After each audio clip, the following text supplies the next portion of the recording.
విశాఖ ఉక్కు కర్మాగారం ప్రైవేటీకరణ తక్షణమే ఆపాలని, ప్రభుత్వ రంగంలోనే కొనసాగించాలనే ప్రధాని మోదీ స్పష్టమైనటువంటి హామీ ఇవ్వాలనే డిమాండ్ తో ఈరోజు విశాఖ ఉక్కు పరిరక్షణ సమితి పెద్ద ఎత్తున ఆందోళన కార్యక్రమాన్ని చేపడుతోంది.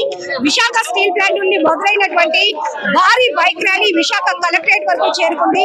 పాదయాత్రగా కార్మిక సంఘ నాయకులు, కార్మికులంతా కూడా ఇక్కడికి చేరుకొని కలెక్టరేట్ కార్యాలయం ముందు వీళ్ళంతా కూడా నడి రోడ్డుపై కూర్చొని తమ నిరసన వ్యక్తం చేస్తున్నారు. ప్రధానమైన డిమాండ్ చూస్తే గనక ఉక్కు కర్మాగారాన్ని సెయిల్ లో విలీనం చేయాలన్నటువంటి డిమాండ్ తో వీళ్ళంతా కూడా ముక్త కంఠంతో డిమాండ్ చేసిన పరిస్థితులు కనబడుతున్నాయి. మనతో పాటు కార్మిక సంఘ నాయకులు ఉన్నారు, వాళ్ళతో మాట్లాడదాం. సార్, ఈ రోజు మోడీ గారు వస్తున్నారని అధికార యంత్రాంగం అంతా ఏర్పాట్లలో ఉంది. మరొక వైపు ప్లాంట్ ను పరిరక్షించుకునే పోరాటంలో మీరున్నారు. ఏం హామీ కోరుతున్నారు?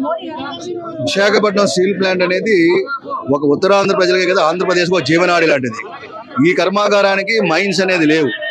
భారతదేశంలోని అన్ని స్టీల్ ప్లాంట్ మైన్స్ ఉన్నాయి. ప్రైవేట్ కంపెనీలు మైన్స్ ఇచ్చారు.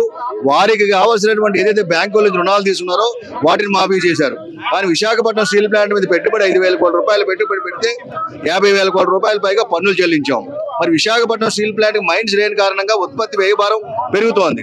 అందువల్ల విశాఖపట్నం స్టీల్ ప్లాంట్ కి మైన్స్ కేటాయించాలి, లేదా సెయిల్ లో విలీనం చేస్తూ ప్రకటన చేయాలి. సెయిలా లేదా ఎన్ఎండిసి ఆ విధంగా చేస్తే మైనింగ్ అని వచ్చినట్టయితే ఈ కర్మాగారం వేలాది కోట్ల రూపాయలు లాభం ఆర్జిస్తుంది. సో ఈ విధంగా చేస్తే మరి కొంతమందికి ఎంప్లాయ్మెంట్ కూడా క్రియేట్ అవుతుంది. సో దాన్ని మా మోడీ గారికి అందువల్ల కోరేది ఏంటంటే, రేపు 8వ తేదీన వస్తున్నారు. అధికార యంత్రాంగం వాళ్ళు బిజీ ఉన్నప్పటికీ ఎవరో ఒకరు ఉంటారు, ఒక విజ్ఞాపన ఇస్తాం. మరి మోడీ గారు స్పష్టమైన ప్రకటన చేయాలి. చంద్రబాబు నాయుడు గారు ముఖ్యమంత్రి గారు కూడా కేంద్ర ప్రభుత్వం ఒత్తిడి చేయాలి. ఇది 100% కూడా కేంద్ర ప్రభుత్వ కంట్రోల్లో ఉంది. వారి మీద ఒత్తిడి చేయాలి. ఎంప్లాయీస్ కూడా వేధింపులు చేస్తున్నారు. ఈ మధ్యకాలంలో బ్రహ్మాండమైన ఉత్పత్తి చేస్తూ అమ్మకాలు కూడా వేలాది కోట్ల రూపాయలు ఇస్తున్నాం. కానీ నెలల తరబడి కార్మిక వర్గానికి జీతాలు లేకుండా అనేకమైన వేధింపులకు గురి చేస్తున్నారు. వారి కుటుంబ సభ్యులు, ముఖ్యంగా పిల్లలు కానీ వారి తల్లిదండ్రులు కానీ పడుతున్న బాధ ఇంత అంతా కాదు. అందువల్ల వారందరినీ రక్షించడానికి, భవిష్యత్తులో మరికొంత ఉపాధి కల్పించడానికి, నిర్వాసితులకు ఉపాధి కల్పించడానికి విశాఖపట్నం స్టీల్ ప్లాంట్ సెయిల్లో కానీ ఎన్ఎండిసిలో కానీ కలుపుతామని చెప్పేటువంటిది స్పష్టమైన ప్రకటన చేయాలని మీ అందరం కూడా. మీరు చెప్పండి, రాష్ట్ర ప్రభుత్వం చాలా క్లారిటీగా చెప్తా ఉంది ప్రైవేటీకరణ ఎక్కడ జరగదని. ఇటు కేంద్రం మాత్రం ప్రస్తుతానికి స్టీల్ ప్లాంట్ నష్టాలు చవిచూస్తుంది కాబట్టి అనివార్యంగా ప్రైవేటీకరణ వైపు వెళ్తామంటుంది. ఇక్కడ కేంద్ర రాష్ట్ర ప్రభుత్వాల మధ్య ఒక సమన్వయ లోపం కనపడుతుందా విశాఖ ఉక్కు విషయంలో? ఇద్దరు కలిసి ఒక కుట్రతోటి అనేక ప్రకటనలు చేస్తున్నారు. కేంద్ర ప్రభుత్వం నష్టాలు అని చెప్తూ ఉన్నది. రాష్ట్రంలో చంద్రబాబు నాయుడు కూటమి ప్రభుత్వం ఏమో దీన్ని రక్షిస్తాం అంటున్నారు. లోకేష్ గారు అదే అన్నారు. కానీ రేపు ప్రధానమంత్రి గారు విశాఖపట్నం వస్తున్నారు. ఒక్క మాట చెప్పమనండి, విశాఖపట్నం స్టీల్ ప్లాంట్ ని మేము అమ్మకపు నుంచి ఉపసంహరిస్తూ ఉన్నాము, దీన్ని సెయిల్లో కలుపుతూ ఉన్నాము, దీనికి అవసరమైనటువంటి ముడి ఇనుప గనులు మేము కేటాయిస్తూ ఉన్నాము, దీని రివైవల్ ప్యాకేజీ కింద 18,000 కోట్ల రూపాయలు ఇస్తాను. 3 మొక్కలు మాట్లాడించమనండి. ఈ 3 మొక్కలు మాట్లాడించడంట 10 ఏళ్ల క్రితం ఏర్పాటు చేయాల్సినటువంటి విశాఖ రైల్వే జోన్ గురించి ప్రారంభ సిగ్గుందా ఈ ప్రభుత్వానికి నేను అడుగుతూ ఉన్నాను. అలాగే పెట్రోకెమికల్ గురించి మాట్లాడుతున్నారు. 10 ఏళ్ల క్రితమే విశాఖ చెన్నై కారిడార్లు ఏర్పాటు చేయాల్సింది ఇప్పుడు ఏర్పాటు చేస్తారా? 3 ఏళ్ల క్రితం ఏర్పాటు చేయాల్సినటువంటి ఎన్టీపీసీ హైడ్రో ఎనర్జీ పార్టీ ఇప్పుడు చేస్తారా? దీన్ని డిజిన్వెస్ట్మెంట్ చేసి ప్రైవేట్ వాళ్ళకి ఇస్తారంట. దీనికోసం ప్రధానమంత్రి ఢిల్లీ నుంచి విశాఖపట్నం రప్పించేసి ఆర్భాటం చేసి రాష్ట్రానికి ఏదో వరగ పెడతామంటున్నారంట. విశాఖపట్నం ప్రకటన చేయకుండా ఈ ప్రధానమంత్రి విశాఖపట్నం పర్యటన దండగా పూర్తి దండగా.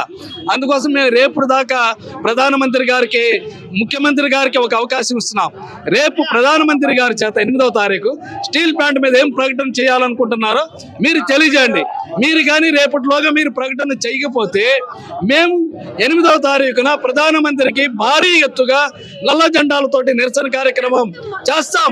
మనం ఆంధ్రప్రదేశ్ లో కూటమి ప్రభుత్వం 3 పార్టీలతో కొనసాగుతుంది కాబట్టి ఈ లీడ్ ఎవరు తీసుకోవాలి అంటారు? రేపు ఈ ప్రధానితో హామీ అనేది ఎవరు ఇప్పించాల్సిన? ఈ రోజు ప్రధానమంత్రి యొక్క మీటింగ్ అనేటువంటిది రాష్ట్ర ప్రభుత్వం అరేంజ్ చేస్తుంది.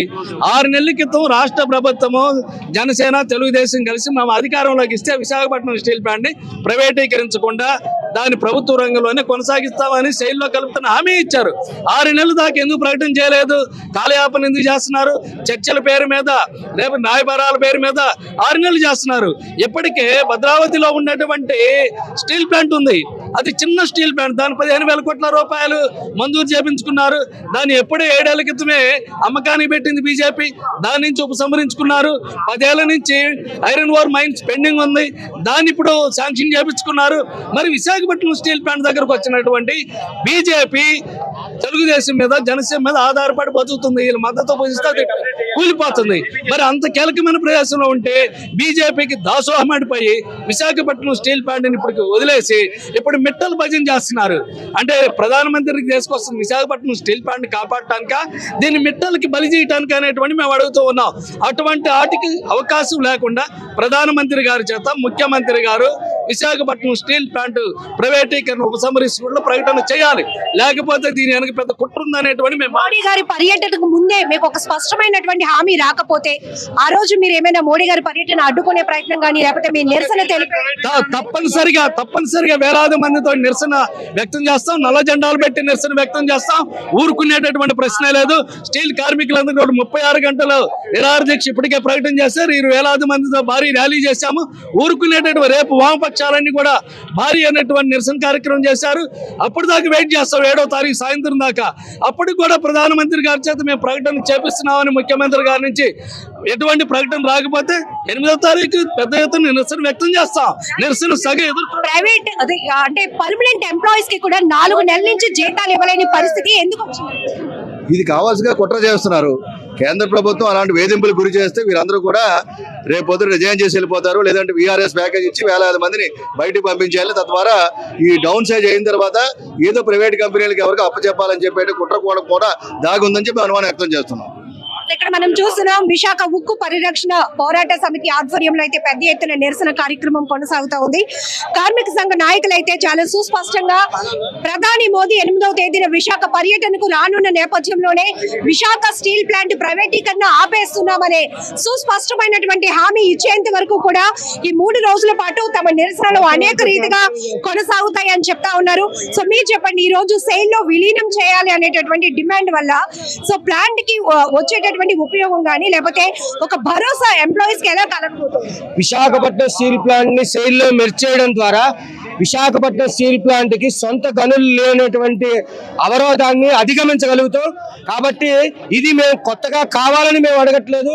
విశాఖపట్నం స్టీల్ ప్లాంట్ లో కాకుండా ఈ రోజున భారతదేశంలో ఉన్నటువంటి అనేక ప్రభుత్వ రంగ పరిశ్రమల్ని, బ్యాంకింగ్ సెక్టర్ అన్నింటినీ ఈ ప్రధాని మోడీ గారు కలుపుతున్నారు. కాబట్టి ఆ కలిపే నేపథ్యంలోనే విశాఖపట్నం స్టీల్ ప్లాంట్ ని సెయిల్ లో మెర్చేయమని అడుగుతున్నాం. కాబట్టి విశాఖపట్నం స్టీల్ ప్లాంట్ కి సొంత గనులు కేటాయించడం ద్వారా మేము 3,000 రూపాయలు అధికంగా ఖర్చు పెడుతున్నాం రా మెటీరియల్ మీద. ఈ ఖర్చును తగ్గించడం కోసం మేము సొంత గనులు కావాలని అడుగుతున్నాం. మా కోసం మేము ఏ రోజున కావాలని అడగట్లేదు. ఇది సీ బేస్డ్ గా ఉన్నటువంటి కంపెనీ కాబట్టి ఈ కంపెనీ సీ బేస్ గా ఉంటే ఎగుమతులు దిగుమతులు చాలా ఎక్కువగా అవుతాయి. తద్వారా భారతదేశానికి ఆర్థికంగా ఎగుమతుల ద్వారా వచ్చేటువంటి డబ్బులు చాలా ఎక్కువగా వస్తాయి. కాబట్టి వీటిని ఈ సీ బేస్డ్ గా ఉన్నటువంటి ఈ కంపెనీని కాపాడమని చెప్పి మేము అడుగుతున్నాం.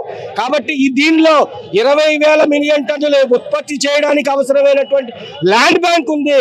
ఈ ల్యాండ్ బ్యాంక్ ఉపయోగించి అనేక మంది నిరుద్యోగులకి ఉపాధి కల్పించవచ్చు. ఈ ఉపాధి కల్పిస్తామని గద్దెలెక్కినటువంటి బీజేపీ ప్రభుత్వం ఉపాధి రహితంగా ఇవాళ ఉపాధిని కొలగొడుతోంది. కాబట్టి ఖచ్చితంగా ఉపాధి కల్పించడం కోసం విశాఖపట్నం స్టీల్ ప్లాంట్ లో ఎక్స్పాన్షన్ జరగాలి. అలాగే విశాఖపట్నం స్టీల్ ప్లాంట్ ఉత్పత్తులు పెంచడం కోసం గనులను కేటాయించాలి. వీటిని కేటాయించకుండా ప్యాకేజీలు ఇస్తాం, దీంతో సరిపెట్టుకోండి అనేటువంటిది మంచి పద్ధతి కాదు. ఖచ్చితంగా విశాఖపట్నం స్టీల్ ప్లాంట్ మోడీ గారు వచ్చినప్పుడు నేపథ్యంలో ప్రైవేటీకరణ నిలుపుదల చేస్తున్నట్టుగా ప్రకటన చేయాలన్నది మా అందరి డిమాండ్. విశాఖ స్టీల్ ప్లాంట్ ప్రైవేటీకరణ నిర్ణయాన్ని వెంటనే వెనక్కి తీసుకోవాలి, ప్రభుత్వ రంగంలోనే కొనసాగించాలని, అలాగే విశాఖ ఉక్కుకి సొంత గనులు కేటాయించాలనేటటువంటి డిమాండ్ తో పాటు ప్రధానంగా 4 నెలలుగా ఎవరైతే పర్మనెంట్ కార్మికులకు కూడా జీతాలు ఇవ్వకుండా కుట్రపూరితంగా కేంద్ర రాష్ట్ర ప్రభుత్వాలు వ్యవహరిస్తున్నాయనేటటువంటి పెద్ద ఎత్తున ఆరోపణలు కార్మిక సంఘ నేతలు చేస్తున్నారు. 1960లో ఏదైతే విశాఖ ఉక్కుని పరిరక్షించుకోవటానికి ఆంధ్రుల ఆత్మగౌరవంగా విశాఖ ఉక్కు ఆంధ్రుల హక్కు నినాదంతో జరిగినటువంటి పోరాట స్ఫూర్తితో మరొకసారి ఈ 8వ తేదీన విశాఖ వస్తున్నటువంటి ప్రధాని మోదీ ఈ ప్రైవేటీకరణ నిలుపుదల చేస్తూ స్పష్టమైన హామీ ఇచ్చేంత వరకు కూడా వివిధ రూపాల్లో తమ నిరసన కొనసాగిస్తాం. 8వ తేదీన మోదీ గారు విశాఖ పర్యటన ఏదైతే సభ ఉందో సభను కూడా అడ్డుకునే ప్రయత్నం ఖచ్చితంగా చేస్తాం, మా వాణి బలంగా వినిపిస్తామంటూ కార్మిక సంఘ నేతలు చెప్తున్నారు. మరొక వైపు 1960లో ఏదైతే విశాఖ ఉక్కు కోసం జరిగినటువంటి పోరాటం ఉందో దాన్ని స్ఫూర్తిగా తీసుకొని పెద్ద ఎత్తున ఉద్యమానికి కూడా సిద్ధపడతామంటున్నారు విశాఖ ఉక్కు కార్మిక సంఘ నేతలు. కెమెరా పర్సన్ శేఖర్తో లక్ష్మి, మనం టీవీ, వైజాగ్.